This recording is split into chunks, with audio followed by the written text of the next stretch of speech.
لگتا ہے P T I leadership کو باقاعدہ احساس ہو رہا ہے کہ نہ الیکشن 2018 وہ کراچی کی مدد کے بغیر کراچی جیتے بغیر جیت پائے اور نہ ہی الیکشن 2023 وہ کراچی جیتے بغیر جیت سکتے ہیں۔ اسی لیے تقریباً الیکشن 2018 کے 3 سال بعد تحریک انصاف کراچی کی تباہی پر اب پیپلز پارٹی کو للکار رہی ہے، اپنی سیاسی اسپیس ری گین کرنے کی کوشش کر رہی ہے۔ کل وفاقی وزیر اطلاعات و نشریات فواد چودھری کراچی آئے، میڈیا سے گفتگو میں وزیر اعلیٰ سندھ مراد علی شاہ کے استعفے کا مطالبہ کیا، پیپلز پارٹی کو سندھ دشمنی کا طعنہ دیا اور پیشن گوئی کی کہ سندھ میں اگلی حکومت پی ٹی آئی کی ہوگی۔ اس انداز کی گفتگو، اس لیول کی گفتگو اور اس پچ پہ یہ گفتگو پی ٹی آئی کی جانب سے اس انداز سے ہم نے پہلی بار سنی ہے، اس شدت کے ساتھ۔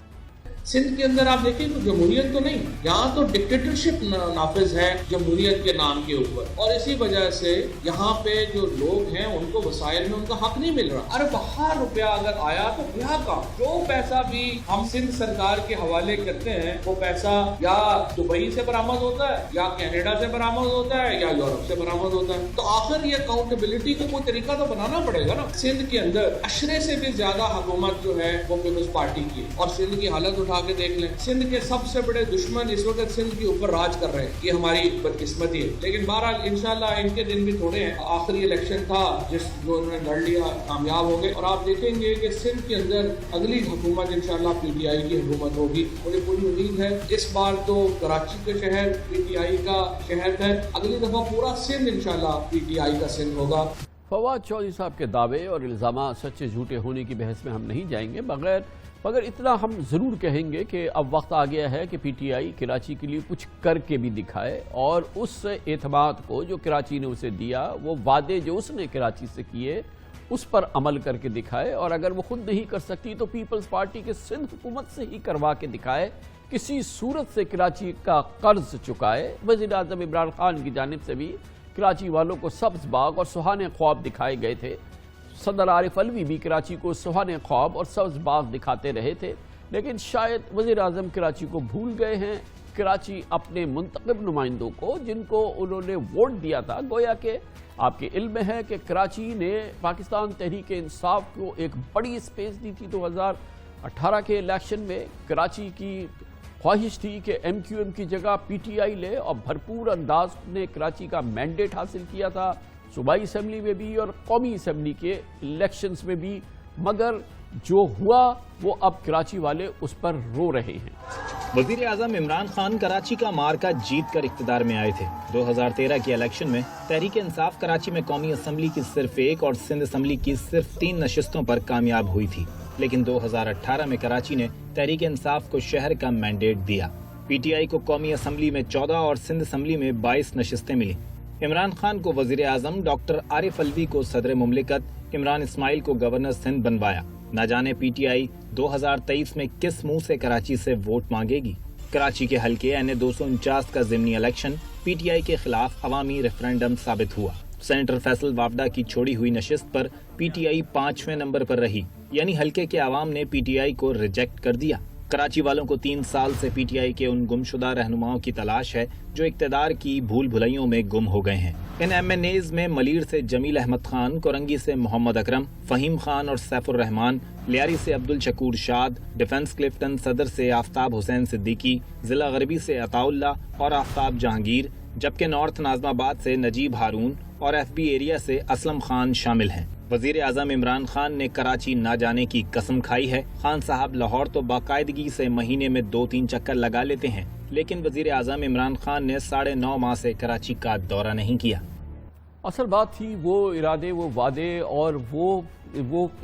سہانے خواب جو کراچی کو دکھائے گئے تھے، جس میں کہ ان گنت خواب ہیں جو کہ ہم گنوانا شروع کریں گے تو یہ پروگرام ختم ہو جائے گا۔ ڈی سیلینیشن پلانٹس لگنے تھے، صفائی کے نظام آنے تھے، اور نہ جانے کراچی کے لیے کیا کچھ ہونا تھا۔ مگر فواد چودھری صاحب کہتے ہیں کہ آئندہ الیکشن میں، یعنی کہ 2023 الیکشن میں سندھ میں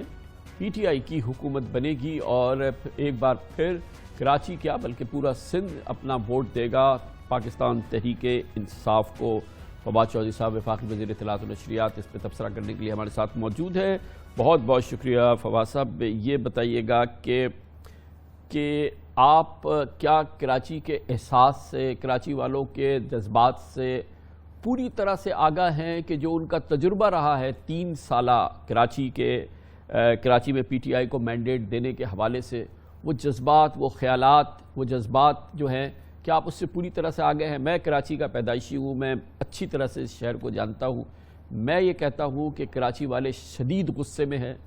ناراض ہیں، اور وہ بہت زیادہ ملال میں ہیں کہ ہم نے پی ٹی آئی کو ووٹ دیا اور اس کے عوض ہمیں ملا کیا. دیکھیے کامران صاحب، پہلے تو جو آپ نے ابتدائیہ دیا ہے میں تو اس سے بالکل ہی متفق نہیں ہوں. اس کی وجہ یہ ہے کہ آپ کا ابتدائیہ جو ہے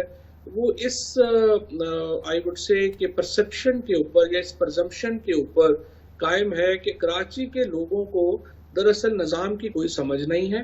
اور چونکہ انہوں نے پی ٹی آئی کو ووٹ دے دیا ہے لہٰذا امرت کا پیالہ جو بھی ہے وہ تو پی ٹی آئی نے ہی پلانا ہے، اور وہ 1 سال میں اتنا کچھ کر لیں گے کہ کسی کو کسی کام کی ضرورت ہی نہیں پڑے گی. میرا موقف میں یہ سمجھتا ہوں کہ اس وقت پاکستان میں اگر کوئی سب سے ذہین ووٹر ہے، سب سے پڑھا لکھا ووٹر ہے تو وہ کراچی کا ہے، اور اس کو ایگزیکٹلی پتا ہے کہ کراچی کے مسائل کیوں حل نہیں ہو رہے اور اس نظام کے اندر جس کے اندر ہیں اس میں مسائل کیا ہیں. پہلی بات میں سمجھتا ہوں کہ جو عمران خان کو کریڈٹ آپ کو دینا چاہیے، اور وہ عمران خان کے علاوہ ایک بہت میں سمجھتا ہوں کہ پاکستان کے لیے عمران خان نے جو کیا 1965 کے بعد پہلی بار کراچی جو ہے وہ وفاقی سیاست میں واپس آیا ہے. آج اگر اس وقت ریپرزنٹیشن آپ دیکھیں تو کراچی کی اس حکومت میں سب سے بڑی ریپرزنٹیشن ہے. صدر پاکستان سے لے کر کے گورنر ہوں، اس کے بعد آپ کے وزراء ہوں، تمام اہم عہدوں کے اوپر کراچی جو ہے وہ اس وقت نمائندگی کر رہا ہے، جو بذات خود ایک بہت بڑی تبدیلی ہے پچھلی حکومتوں سے. اس کے بعد جو 500 میگا واٹ بجلی جو اس وقت کراچی کو دی جا رہی ہے، اور جس کی وجہ سے پنجاب میں دیگر جگہوں کے اوپر ہمیں لوڈ شیڈنگ کا بھی سامنا کرنا پڑا، کراچی کے شہریوں کو یہ سامنا نہیں کرنا پڑا، اس لیے کہ وفاقی حکومت نے یہ محسوس کیا ہے کہ کراچی میں نے سنی فواز صاحب آپ کی بات. اب آپ نے فرمایا پرسیپشن کراچی والے اچھی طرح سے جانتے ہیں، میں بھی اچھی طرح سے جانتا ہوں کہ وفاق کیا کر سکتا ہے اور حکومت سندھ کی کیا ذمہ داریاں ہیں. مگر بات یہ ہے کہ جو اپوزیشن ہوتی ہے، اور وہ اتنی قوت والی اپوزیشن ہوتی ہے جس کا اس شہر پہ اتنا بڑا اثر ہے، اس کو اتنا بڑا مینڈیٹ ملا ہے، جس کے پاس وفاق ہے، جس کے پاس پوری قوت ہے، وہ اس کا جو زور ہے وہ آخر کیوں نہیں چلتا کہ مجبور کرے حکومت سندھ کو کہ جو اس کی ذمہ داری ہے وہ اس کو پورا کرے. مجھے وہ دکھائے پچھلے 3 سال کے دوران جو آپ کی جماعت نے دباؤ ڈالا ہو یا مجبور کیا ہو، یا آپ نے اس انداز سے مجبور کیا ہو جیسا کہ آپ نون لیگ کو مجبور کرتے تھے جب آپ اپوزیشن میں تھے. اس قسم کی کوئی ایکٹیویٹی آپ نے کری کراچی میں؟ کچھ آپ نے ایسا مجبور کیا اس حکومت کو کہ وہ اپنی ذمہ داریاں ادا کرے؟ صحیح. اچھا چلے، اب یہاں پر آپ نے یہ بات تو جو ہے وہ قبول کی ہے کہ بنیادی جو ذمہ داری ہے سندھ کے جو میونسپل مسائل ہیں اس کو حل کرنے کی ذمہ داری پیپلز پارٹی کی ہے. اور میرا بھی نقطہ یہی تھا کہ چونکہ وہ وفاق میں پی ٹی آئی کی حکومت ہے، لیکن جو صوبے میں پیپلز پارٹی کی حکومت ہے، تو 18ویں ترمیم کے بعد جو میونسپل مسائل ہیں وہ حل کرنا ان کی ذمہ داری ہے. اور اس کے لیے ہم جو پیسے دیتے ہیں این ایف سی ایوارڈ کے ذریعے، وہ جہاں پہ باقی ضلعوں کو ان کا حق نہیں مل رہا، کراچی کو بھی اس کا حق نہیں مل رہا، کیونکہ یہاں پہ تو جتنا پیسہ سندھ میں آیا ہے ہمیں تو پتا ہے کہ وہ کس طرح سے دبئی، لندن، کینیڈا سے نکلا ہے، اور انفارچونیٹلی سندھیوں کا جو حق ہے وہ سندھ کی حکومت جو ہے وہ ان کو نہیں دے رہی اور بہت جا رہا ہے. اب آ جائیے اس بات کے اوپر کہ ہم کیا کر سکتے ہیں. دیکھیے، ہم آئین کی حکومت ہے، ہم کوئی یہاں پہ عمران خان جو ہیں وہ کسی ڈکٹیٹرشپ کے ذریعے وہ اقتدار نہیں کر رہے ہیں. ہم آئین کے اندر رہ کر ہم جو مسائل ہیں اور جو ہمارا موقف ہے وہ ہم پہنچا سکتے ہیں. ہم نے کل بھی یہ بات کی ہے، اس دفعہ کابینہ نے جو فیصلہ کیا کہ پی ایس ڈی پی کے جو تمام ہمارے منصوبے ہوں گے ان کو تھرڈ پارٹی آڈٹ کرائیں گے، یہ بہت بڑا قدم ہے. دیکھیے نا، ہم اس سے زیادہ اگر آپ یہ سمجھیں کہ ہم سندھ اسمبلی کو گھر بھیج دیں اور وہاں گورنر رول لگا دیں، اس کی تو گنجائش نہیں ہے. لہٰذا جو دباؤ آئین کے اندر ہماری، اور میں سمجھتا ہوں پی ٹی آئی کے ایم پی ایز کا جو اسپیشلی کردار ہے بہت شاندار ہے. اسمبلی کے اندر انہوں نے جس ہمت سے، جس استدلال سے ہمیشہ اس آمریت کا مقابلہ کیا جو سندھ میں اس وقت نافذ ہے، اس پر ان کو میں تو بہت ہی سراہتا ہوں. اور یہ جو کراچی کے لوگ ہیں یا سندھ کے لوگ ہیں، ان کو یہ اگلی دفعہ یہ جو ووٹ ہے، اس لیے میں سمجھتا ہوں پی ٹی آئی کا ہوگا کہ حکومت سندھ کی کارکردگی اس قدر مایوس کن ہے کہ آپ جیسا متحمل اور تحمل رکھنے والا آدمی بھی پھٹ پڑا ہے، بیکاز وہ سمجھتا ہے کہ کراچی کو اس کا حق نہیں مل رہا. اور یہی حالات باقیوں کے بھی ہیں. اور جہاں آپ کا جو سینٹیمنٹ ہے، میں بالکل اس کی قدر بھی کرتا ہوں اور میں بالکل اس کے ساتھ کھڑا ہوں، بٹ چونکہ آپ ایک بہت پاکستان کے ایسے لوگوں میں ہیں جس کی رائے کو بہت اہمیت دی جاتی ہے اور سنی جاتی ہے، تو یہ بھی بات درست ہے کہ جو قانونی پوزیشن ہے آپ سے بہتر کوئی سمجھتا نہیں ہے، اور جو بھی ہم کریں گے وہ آئین اور قانون کے اندر رہ کر ہی کر سکتے ہیں، اور وہ انشاءاللہ ہم کر رہے ہیں. یہ بتائیے گا کہ اگر کارکردگی کی بھی بات کریں، ایک منصوبہ، یہ گرین لائن کا منصوبہ، یہ جب آپ کی حکومت آئی تو آدھے سے زیادہ مکمل ہو چکا تھا. 3 سال ہو گئے ہیں، 3 سال آج تک یہ منصوبہ چل نہیں سکا، جس کی 100% ذمہ داری وزیر اعظم عمران خان صاحب نے اٹھائی تھی. دیکھیے، بالکل آپ کی بات ٹھیک ہے کہ 4 کا منصوبہ ہے، یہ والا منصوبہ ہے، لیکن اس کو بھی آپ اگنور نہ کریں کہ ہم اب تک وفاق جو ہے وہ 7 ارب روپے کے کام جو ہے وہ کراچی میں کرا چکا ہے. 15 ارب روپے کی بلاک ایلوکیشن ہے اور 9 ارب روپے کے کام ہم اس سال کرا رہے ہیں. اب یہ دیکھیں نا، ایک طرف تو سندھ حکومت کو ہم 700 ساڑھے 700 ارب روپیہ دے رہے ہیں، اس کے بعد جو ان کے گرانٹس ہیں وہ دے رہے ہیں، اور اس کے بعد اضافی طور کے اوپر آپ پیسے باقی صوبوں سے لے کر پھر آپ کراچی کو جو ہے وہ ہمیں دینا پڑتے ہیں. اس لیے دینا پڑتے ہیں کہ کراچی میں کام نہیں ہو پا رہے، اور اس کے اوپر باقی جو صوبے ہیں وہ ظاہر ہے کہ وہ برا بھی مناتے ہیں کہ اتنا بڑا حصہ دینے کے بعد آپ پھر بھی وہاں پہ پیسے دیے جا رہے ہیں. تو میں آپ کی بات سے جہاں پہ بالکل اتفاق کرتا ہوں کہ جو بڑے پروجیکٹس ہیں ان کی ویزیبلٹی جلد ہونی چاہیے، اور اسد عمر صاحب نے اس کے اوپر بڑا کام کیا. عمران اسماعیل صاحب نے، اسد عمر صاحب نے، ہمارے جو باقی ایم این ایز ہیں، آفتاب صدیقی صاحب وغیرہ، ان سب نے اس پہ کمپریہنسو کام کیا ہے. اس سال مجھے امید ہے آپ کو وہ پروجیکٹس بھی نظر آئیں گے، بٹ اس کو بھی آپ اگنور نہ کریے کہ کراچی کا جو بڑی پالیسی لیول کے اوپر جو کراچی کی انکلوژن آج ہے، یہ کبھی تاریخ میں نہیں. یہ فرمائیے گا کہ آخر کیا وجہ ہے؟ یہ شہر ہے، پاکستان کا اکنامک ہب ہے، بزنس کیپٹل ہے،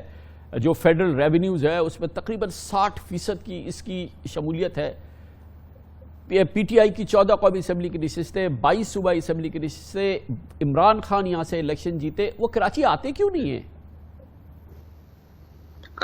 کراچی آئے ہیں، اور یہ بات آپ کا نقطہ ہو سکتا ہے کہ ان کو زیادہ آنا چاہیے، اور میں آپ سے اتفاق بھی کروں گا، بالکل ان کو زیادہ آنا چاہیے. کراچی ان کا اپنا شہر ہے. لیکن میں آپ کو ایک بات ضرور بتا دوں، جتنا میں عمران خان صاحب کو جانتا ہوں، جتنا کراچی ان کے دل کے قریب ہے اور جتنا وہ کراچی کو پوٹینشیل سمجھتے ہیں، وہ کوئی اور اس کے مقابل نہیں ہوگا. اور عمران خان ہمیشہ یہ بات کہتے ہیں کہ اگر آپ نے صحیح رنگ دیکھنے ہیں پاکستان کے تو وہ کراچی میں جھلکتے ہیں، جہاں پر ہر رنگ و نسل، ہر پاکستان کے کونے کے سے لوگ جو ہیں وہاں جاتے ہیں، وہاں پر ملتے ہیں، اور اگر صحیح کو رنگ ہے پاکستان کا تو وہ کراچی میں جھلکتا ہے. اور پی ٹی آئی اور عمران خان اپنے کھیل کے زمانے سے لے کے اپنی سیاست کے زمانے میں کراچی کے رنگ اور کراچی کی بہاروں کو جتنا انجوائے کرتے تھے، کاش اتنا ہی اس زمانے میں بھی کریں تو کراچی کو بھی اچھا لگے گا کہ وزیر اعظم یہاں آئیں. 9 مہینے نہ آنا یہ انیکسکیوزیبل ہے فواز صاحب. نہیں، صحیح، بالکل صحیح ہے. میں آپ سے ایگری کر رہا ہوں. وزیر اعظم صاحب آ رہے ہیں، دوبارہ آ رہے ہیں انشاءاللہ، اور زیادہ آفٹن انشاءاللہ بھی شروع کریں گے. اور میں آپ کو ایک یقین دلا دوں، اگلی کیمپین جو ہوگی سندھ کی اور کراچی کی، وہ عمران خان خود لیڈ کریں گے اور کراچی میں بیٹھ کے کریں گے. تھینک یو سو مچ. بہت بہت شکریہ جناب فواد چودھری ہمارے ساتھ موجود.